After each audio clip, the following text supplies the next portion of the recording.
In Virginia City, 1861, a man known for cruelty made the deadly mistake of cutting the wrong throat. Within hours, Sam Brown's reign of terror would end at the hands of citizens who'd had enough.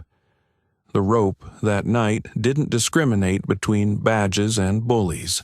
Silver-laden mud clung to men's boots as they trudged through Virginia City's unpaved streets in 1861. The Comstock Lode had transformed what should have been a forgettable stretch of Nevada territory into a boiling cauldron of ambition, where fortunes rose and fell with each swing of a pickaxe. Virginia City wasn't just a settlement. It was a fever dream of possibility where 20,000 souls had crammed themselves into a mountainside that, just 3 years prior, had been home to nothing but sagebrush and rattlesnakes. In this place, where whiskey flowed more reliably than water, the line between lawman and criminal blurred like the horizon during a dust storm. Virginia City existed in that precarious moment before civilization fully took hold, before courts had permanent buildings, before judges commanded universal respect, before the rule of law meant more than the rule of the quickest draw.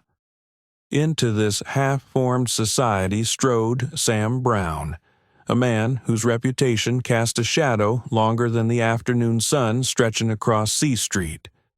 Standing over 6 feet tall with a frame that seemed built for violence, Brown had cultivated not just notoriety but a special kind of frontier terror. He wore his gun belt high and tight, his revolvers polished to a mirror shine, not as tools but as extensions of his temperament. "I'm the meanest son of a bitch that ever lived," Brown had been known to declare in saloons before demanding drinks. Few disputed his claim.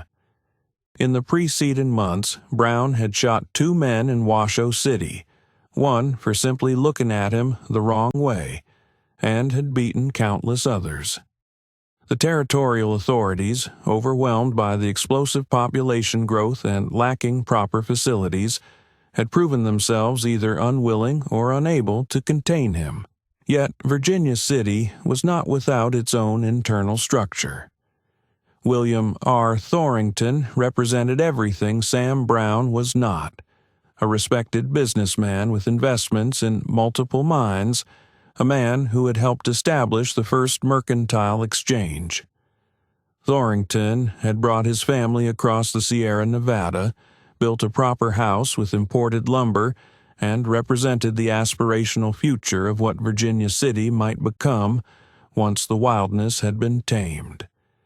These 2 men, embodiments of opposing visions for the American West, moved through the same muddy streets, frequented the same gambling halls, but existed in parallel universes that were never meant to intersect.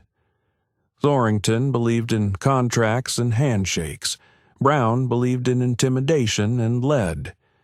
The citizens of Virginia City had created their own delicate balance in this lawless environment.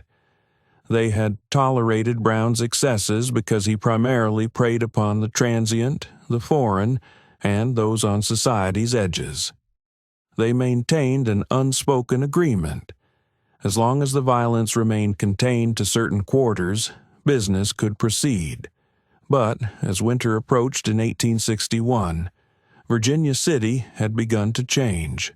Silver production had stabilized. Permanent structures were replacing canvas tents. Women and children now walked streets once dominated by single men with mining pans and revolvers. William Thorington represented this evolution, the civilizing force that would transform raw opportunity into stable prosperity. For men like Sam Brown, this transformation represented an existential threat. Their power diminished with each new ordinance, each established procedure, each societal norm that took root in the rocky soil. As Virginia City outgrew its wild beginnings, men like Brown found themselves increasingly obsolete. dangerous relics of a frontier that was vanishing before their eyes. What happened between these two men, a confrontation in a crowded saloon on a cold November evening, would force Virginia City to decide which vision of the West would prevail: Thorington's ordered progress or Brown's violent chaos. The citizens who had long averted their eyes from Brown's brutality would finally be forced to choose a side. The confrontation that would forever alter Virginia City's approach to justice began with something as trivial as spilled whiskey. The old Washoe Club's interior glowed amber in the lamplight that November evening as miners fresh from their shifts crowded the polished bar, their faces still streaked with the day's labor. William Thorington had stopped in merely to discuss a potential investment with another businessman, a respectable enough errand for a man of his standing. Sam Brown entered the establishment around 8 o'clock, already in that dangerous state between sobriety and complete intoxication, where his infamous temper shortened like a lit fuse. Witnesses would later recall how the room shifted when he appeared, conversations dropping to whispers as men instinctively created space around him. Brown ordered whiskey, throwing it back with practiced efficiency before demanding another. Thorington stood near the end of the bar, his back partially turned to Brown, explaining the particulars of a new silver processing technique to his associate. As he gestured to emphasize a point, his elbow nudged against Brown's arm, causing the gunman to spill his freshly poured drink. "You'll pay for that," Brown snarled, his hand already moving toward his knife rather than his revolver, an ominous choice that suggested he wanted this encounter to be intimate rather than quick. Thorington, ever the gentleman, immediately reached for his pocket. "Of course, sir. Allow me to purchase another." Before he could complete the sentence, Brown's blade flashed in the lamplight. Thorington raised his arm defensively, taking the first slash across his forearm. The second cut caught him across the throat, opening a horrific wound that immediately painted his white collar crimson. "I don't want your money," Brown hissed as Thorington collapsed against the bar, clutching his neck as blood pulsed between his fingers. "I want respect." What happened next demonstrated the complex social fabric that had developed in Virginia City despite its frontier status. 3 miners immediately rushed to Thorington's aid, pressing bar towels against his wound while the bartender, an ex-military surgeon from the Mexican-American War, shouted instructions. Another patron sprinted through the doors to fetch the town's only doctor. Brown, seemingly surprised by the community's rallying around his victim, backed toward the door. "He had it coming," he declared to the silent room. "Anyone objects, they can settle with me outside." No one moved to stop him as he backed out of the saloon, but neither did anyone follow his challenge. The collective focus remained on saving Thorington, whose life drained onto the sawdust-covered floor with each labored breath. Word of the attack spread through Virginia City with astonishing speed. Within an hour, miners were leaving their claims, merchants closing their shops early, and even the rival saloons emptying as news traveled from C Street to D Street and beyond.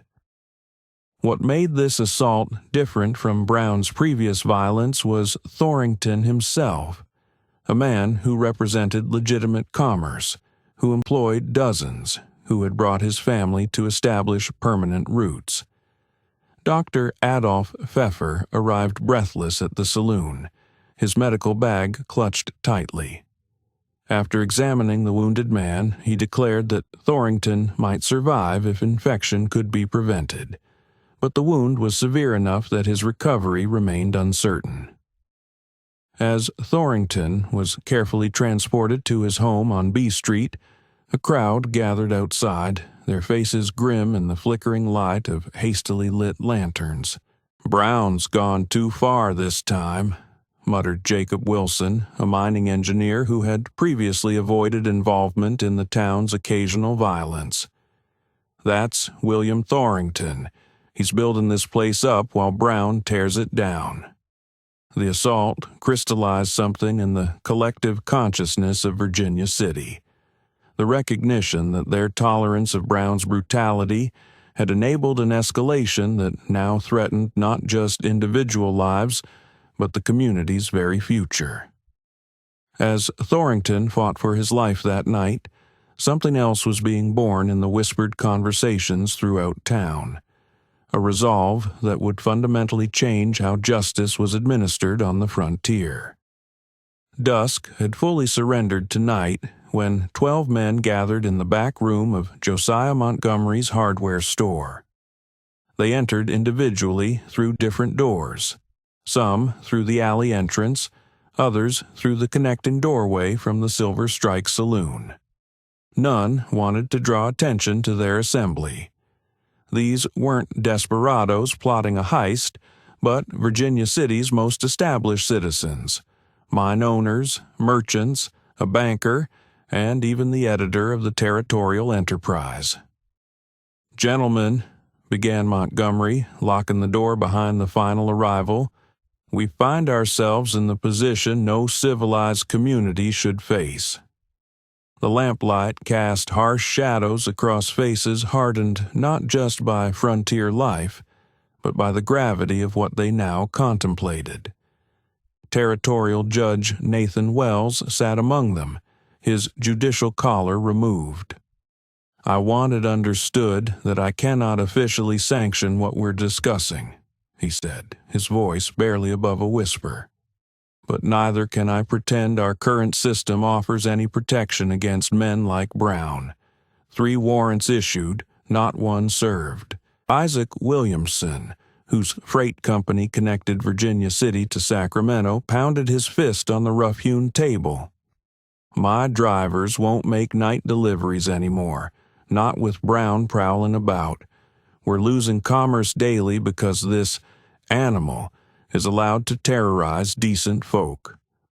Unlike spontaneous frontier justice, this gathering represented something more deliberate. Each man present had something significant to lose. They had investments, reputations, families. They weren't making this decision in the heat of passion, but with cold calculation about what Virginia City required to progress beyond its wild beginnings. "We need to vote," Montgomery said, placing a small wooden box on the table. "White marble means we proceed. Black marble means we disband and trust in the territorial authorities." When the box was emptied, 12 white marbles gleamed in the lamplight. Finding Sam Brown proved surprisingly simple. Rather than hiding after his attack on Thorington, he had ensconced himself at Kate Wilson's brothel on D Street, apparently confident that no one would dare come for him. He'd spent the evening drinking and boasting about how he'd taught that high and mighty Thorington some respect. The committee didn't storm the establishment. Instead, they sent in Thomas Mackenzie, a Scottish immigrant whose soft-spoken manner and slight build made him seem harmless. Mackenzie entered alone, purchased a bottle, and casually mentioned to Brown that a high-stakes poker game was forming at the abandoned mining office 3 blocks away. "Some California boys," Mackenzie said, his Scottish brogue thickening with nervous energy. "Flush with new money and loose with their bets. They've been asking about the famous Sam Brown." Vanity and greed proved effective lures. Brown followed Mackenzie into the night, his hand resting on his revolver as they walked through empty streets. When they reached the darkened mining office, Brown hesitated only briefly before stepping inside. 12 men waited in silence. Before Brown could reach for his weapon, he found himself staring down the barrels of multiple shotguns. "What is this?" he demanded, his confidence fracturing for perhaps the first time in Virginia City. Montgomery stepped forward. "This is a committee of citizens. You're being held to account for your crimes against this community, specifically your attempt to murder William Thorington." What followed wasn't chaos but order, a grim parody of legal proceedings. Brown was permitted to sit. Witnesses were called from among those present who had observed his attack on Thorington. Brown himself was allowed to speak, though his defense consisted mainly of profanity and threats. "You think you can judge me?" Brown spat. "You soft-handed merchants? I've killed better men than all of you." Judge Wells, though stripped of his official capacity, nonetheless brought procedural discipline to the proceedings. Evidence was presented, deliberation occurred, and when a verdict was reached, it was unanimous. Brown's arrogance finally cracked when he realized these men, these pillars of Virginia City society, were deadly serious in their intentions. For the first time, genuine fear crossed his face as 12 ordinary citizens chose to become something extraordinary, the embodiment of a community's justice when all other systems had failed. They led Sam Brown through the darkened streets, not as a mob but as a solemn procession. The wooden beams of an unfinished building on B Street, ironically intended to become Virginia City's first proper courthouse, stood skeletal against the star-filled Nevada sky. A rope had been prepared, draped over the highest crossbeam with methodical care. This wasn't frenzied vengeance, but calculated retribution. Brown, who had terrorized countless men with impunity, now found himself experiencing what his victims had felt: the cold certainty of approaching death with no hope of intervention. His bravado crumbled with each step. "You can't do this," he pleaded, his voice cracking. "There are laws. I demand a proper trial." Montgomery's response cut through the night air. "You've had your trial, Brown. More consideration than you gave Thorington or any of the others." As they positioned him beneath the beam, Brown's legendary ferocity dissolved into desperate bargaining. He offered money, promised to leave the territory, even begged for his life. Behaviors he had mocked in others facing his own violence. Judge Wells stepped forward, his face grave in the lantern light. "Samuel Brown, this committee finds you guilty of attempted murder and numerous acts of violence against the citizens of Virginia City. Have you any last words before sentence is carried out?" Brown's final utterance wasn't recorded in any official document. Some witnesses later claimed he cursed them all to hell. Others insisted he broke down completely, sobbing for mercy. What matters historically is what followed: the drop, the snap, the slow rotation of his body as Virginia City permanently excised its most malignant element. Dawn broke over the mountains, painting the mining shafts in gold light as early risers discovered Brown's body still hanging from the unfinished courthouse beams. No hood had covered his face. The committee had wanted him identifiable. Around his neck hung a simple wooden placard stating, "Justice for Thorington and all others." The community's reaction revealed the complexity of frontier morality. No one cut Brown down until nearly noon. Miners coming off night shifts stood silently observing. Women escorted children away from the grim spectacle, but not before explaining its significance. This wasn't entertainment. It was education. By afternoon, Territorial Marshal James Blackburn arrived from Carson City, summoned by urgent telegraph. Finding Brown already buried in an unmarked grave behind the Chinese section, Blackburn confronted Montgomery and the others directly. "This is murder under territorial law," Blackburn stated flatly. Montgomery nodded. "We understand that, Marshal. We're prepared to face those consequences." What happened next demonstrated the unwritten codes governing frontier justice. Blackburn looked around at the gathered committee members, men who collectively employed half the territory, who funded the schools, who represented Virginia City's economic future. "I'll need statements," Blackburn finally said, "for the official report." Not one arrest was made. Blackburn's official documentation described finding Brown hanged by persons unknown, despite having interviewed 12 men who made no effort to conceal their involvement. When questioned years later about this apparent oversight, Blackburn reportedly said, "Some problems solve themselves. Virginia City needed Brown gone more than it needed 12 good men imprisoned." The hanging transformed Virginia City's approach to governance. Within 6 months, a permanent sheriff was elected, jail facilities constructed, and judges empowered with community support. The Vigilance Committee that executed Brown never convened again, having made their point emphatically. William Thorington recovered from his wounds, though the scar across his throat remained a permanent reminder of how close Virginia City had come to losing its better nature.